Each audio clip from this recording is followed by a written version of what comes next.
I am Captain Spawn, and this is day 291 of Spawn Year.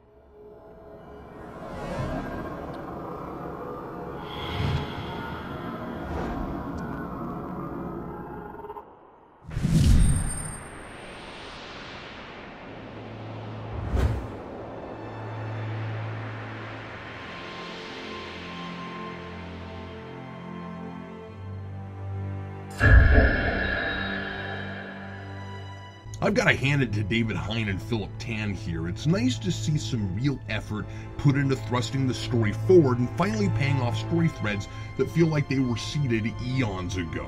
I'm always impressed with writers whose stories span dozens or hundreds of issues that are so engrossed in their own fully realized world that they can keep track of all these planted ideas and always remember to come back and reveal the consequences of them, even when the reader may have forgotten all about it. Grant Morrison and Chris Claremont are both known for that talent.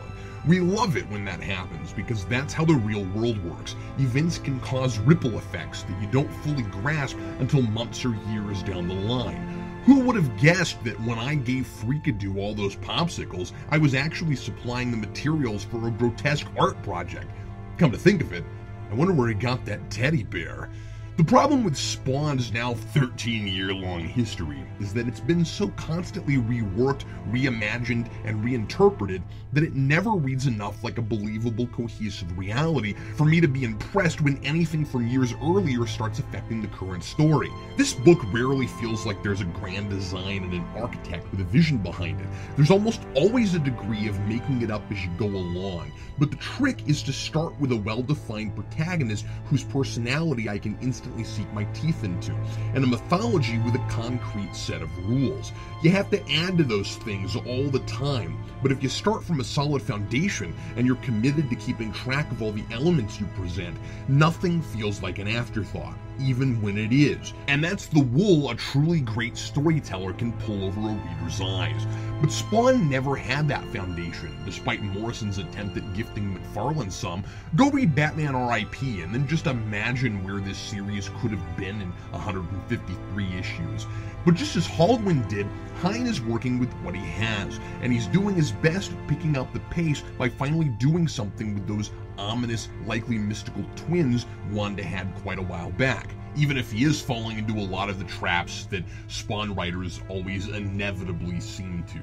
The issue opens with the twins playing in the yard and make-believing some of the end-of-the-world events we've seen in recent issues. One is drawing mutant frogs, while the other is pretending to make a river of blood.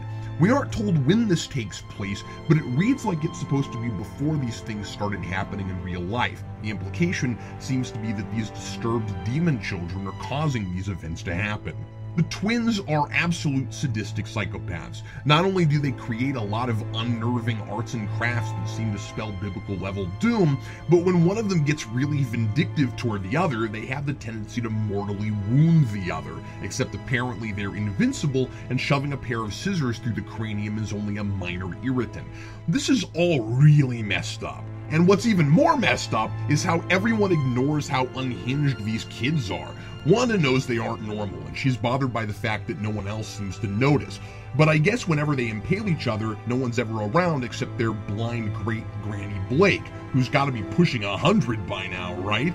And they somehow get all that blood cleaned up because nobody realizes how horrifying their behavior really is. Also, Wanda is having recurring dreams about the end of the world because even though it would make plenty of sense if she looked at the twins' foreshadowing art projects, turned on the news, and put two and two together, you can't go too long in this book without the unexplained precognitive nightmare cliche.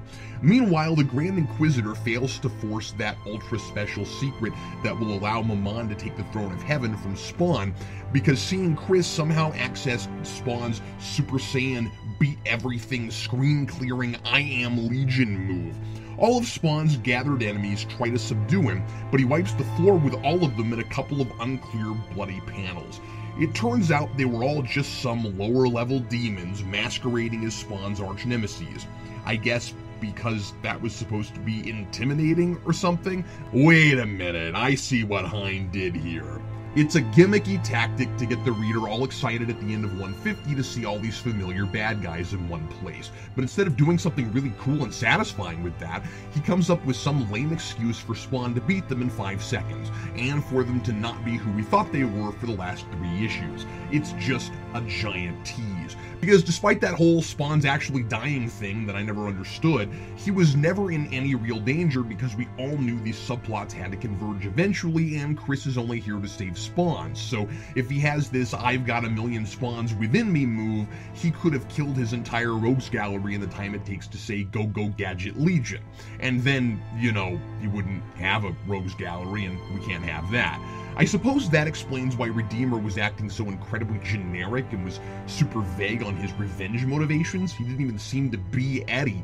But what I thought was meant to be a big lesson for Spawn, here's what happens when you're a huge, inconsiderate jerkface to everyone you come across, it's really just cleanup, lamely explaining away an idea that the book couldn't deliver on.